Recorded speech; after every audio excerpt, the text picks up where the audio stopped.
Assalamu alaikum warahmatullahi wabarakatuhu. Barkanmu da kasancewa da ku a cikin channel ɗinmu ta Jabiri TV a daidai wannan lokaci. So a bidiyon mu na yau za mu ƙara bayani ne akan testnet ɗinmu da muka yi na shekaran jiya ko kuma dai cikin satin nan da ya wuce. Shine na Mango Testnet. To Mango Testnet ne da suka zuba kuɗaɗe sosai daga investors nasu. So amfanin testnet shine ana gwada yadda tsarin blockchain zai kasance ne kafin a yi launching nasa ya zama public, yadda kowa zai iya amfani da shi kamar yadda aka yi amfani da kowane irin blockchain. A wannan testnet din transaction din da ake da sauran abubuwa shi zai ba su dama su yi connection ko in ce su tabbatar da irin abin zai tafi normal ko kuma ba zai tafi normal ba, a ina matsala take ko kuma babu matsala, duka a nan za su gane. So na yi bayanin yadda ake rajista, wanda ba su yi rajista ba za su iya duba description na wannan bidiyo. A can za su samu link ɗin bidiyon mu na farko sai su je su kalli yadda ake rajista. So bayan mun yi rajista, misali zan ƙara connecting ɗin wallet ina kamar haka. So idan wallet ina ta yi, duk ba kuwa buƙatar sai na faɗa muku yadda ake yi, saboda mun riga mun yi bidiyo a baya. Wanda ba su kalli bidiyon ba sa iya zuwa su duba description na wannan bidiyon, za su ga an sa bidiyon na farko sai su je su kalla yadda ake yi. Ok, bayan na sa password ɗina, abinda zan yi sai in danna wajen da aka ce unlock a daidai nan wajen. So bayan na danna, za ku ga ya ce mun na yi unlocking kenan. Ok, ban sa password ɗin daidai ba, ina zuwa. Ok, to gashi na gyara na danna kuma ya buɗe. So yanzu abin da zan yi sai in danna wajen da aka ce sign in ɗin nan kamar yadda kuke gani. So gashi ya riga ya yi connecting kamar yadda kuke gani, sai na jawo ƙasa. So idan na jawo ƙasa sai na zo in danna wannan wajen da aka ce join now ɗin nan. So zan nuna mana yadda ake samun faucet ɗin da ake amfani da shi da kuma yadda ake yin claiming daily. Idan muka duba nan za mu ga point ɗina nan 235 kenan, point 15. To ya za a yi in ci gaba da tara wannan point ɗin nawa? So yanzu kullum duk bayan 24 hours idan ka zo za ka zo nan wajen ne, in ka yi connection ɗin wallet ɗinka za ka zo nan wajen da aka ce sign in ɗin nan kamar yadda kuke gani, sai in danna kamar haka. So bayan na danna sai na zo na danna wajen da aka ce sign in ɗin nan, saboda wannan faucet ɗin da suke bayarwa da shi ake amfani wajen claiming wannan daily ɗin. Yanzu bara ku gani, zai nuna min abin da za a yi charging ɗina. Kun gan shi nan 0.0015. So sai in danna approve kamar yadda kuke gani. Gashi nan automatically yanzu na yi claiming 2.35 muke da shi da, kun gan shi nan. To bara ne refresh, za ku ga abin ya karu. So bara ne refresh, saboda na yi checking ɗina na yau, za ku ga point ɗin ya canza daga inda yake. Kun ga ya koma 237 kenan. To ta yaya zan samu wannan faucet ɗin da ake amfani da shi?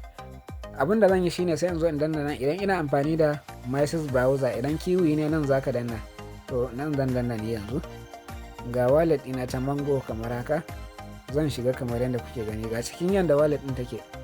So abin da zan yi shine, kun ga idan da a ce bani da wannan Mango ɗin MGO ɗin, to da ba zan iya claiming wannan daily ɗin ba.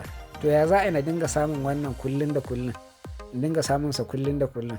Sai na zo ne copy wannan abun ɗin, wannan link ɗin da wani ƙasa nan, ga wata alama nan ta copy.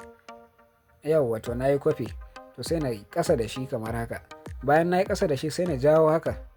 Mun dawo cikin normal application, cikin normal website ɗin mu kenan ko. So sai na jawo ƙasa kamar haka.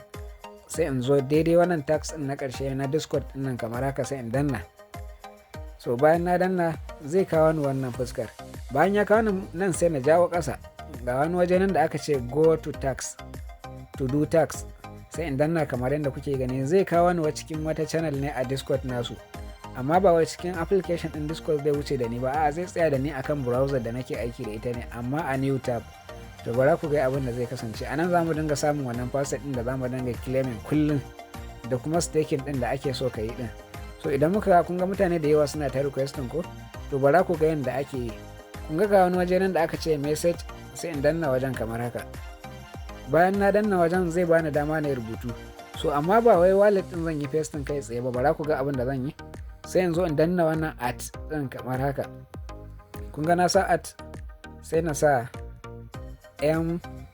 MGO.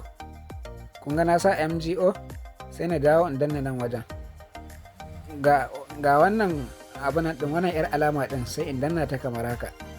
So kun ga za ku ga wannan tag ɗin ya fito mun MGO dash faucet kenan, wannan ba underscore bane dash ne ko. So kuma da menene dai sai in danna kansa kamar haka. Bayan na danna sai in zo in danna wannan yar arrow din, zai sako da ni yayi sakin layi kenan. To ya mun sakin layi kamar haka. So ga wallet ɗina nan, ko ka danne wajen kai pasting ko kuma ta fito ma a nan, ya danganta da kalar wayar da kake amfani da ita. To gashi nan na sa wallet address ɗina, ga wajen sending nan, so na tura. Idan kuka lura da muna da 1.90 something ne, bara ku ga yanzu idan sun sa mana. Wala in jawo kan asalin yanda message ɗina yake. So yayi sama da yawa, sakamakon yawa kun gan shi nan Jua team. So mutane suna ta shigowa ne, suna accepting, suna collecting wannan faucet ɗin. So yanzu bara na koma kan wallet ina ku gani, bara in danna back. To mun da mun riga mun yi collecting namu faucet ɗin mu na yau. Da ɗaiɗai suke bayarwa amma yanzu sun rage. Kamar yadda na faɗa, idan community suka yi yawa akan project suka rage abin da suke bayarwa akan wanda suka fara shiga a farko. So sai na koma cikin wallet ina domin in duba in gani an samu ko ba a samu ba. Ga Mango wallet, so na shigo kamar yadda kuke gani. So kun ga ya gashi nan yau din ma guda ɗaya suka bada kenan, ina tunanin ko kuma dai bai kai ɗaya ba. Kun ga da 1 ne to amma ya koma 2. To yanzu ya za a yi mu dinga yin staking din. Idan ma zan danna nan wajen minimum abin da ake yin staking shine MGO guda ɗaya. To yanzu na nuna muku yadda za ku je ku samu MGO ɗinku. So ga wajen da za ka shiga wajen da aka ce validator staking ɗin nan. To na shiga kamar haka. Kun ga gashi nan wanda ne staking guda ɗaya kenan. Ga staking reward ɗina yana 0.02, har mun fara samun ƙari kenan. Ga abin da na staking ga kuma abin da na samu. To ga wajen da ake ƙara yin staking na, bari in ƙara yin staking ɗin guda ɗaya kamar haka. Ka zaɓi koma wani irin validator ne anan. To amma zan zaɓi na farkon nan ne. Sai in danna select amount. So anan zan sa 1. Bayan na danna 1 sai in jawo ƙasa. Sai in danna stake now. Bayan na danna shi kenan, yanzu za a yi mana staking ɗinsa. Kun ga an yi staking ɗinsa, ga gas pay ɗinmu nan. Shi kenan mun riga mun kammala, ga transaction ɗinmu nan ya fita successful. Zai zama ready ne, kuma zan iya on staking ne a cikin awanni 17. Idan bai yi awa 17 ba zan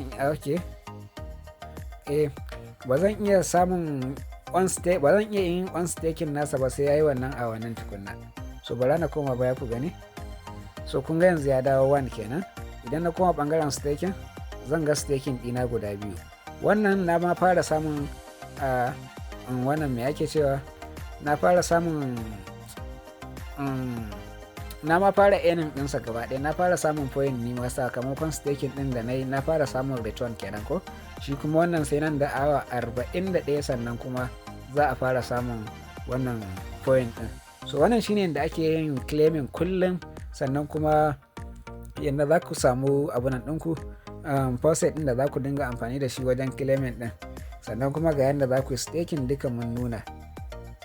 So kuma kada ku manta, a cikin watan da za mu shiga na February, a cikinsa ne za su yi listing, ko in ce za su gama wannan project ɗin, kuma an gama kaga dole maganar listing za a yi. So mu kasance da ku a cikin channel ɗin mu ta Telegram da YouTube domin samun videos masu matuƙar muhimmanci.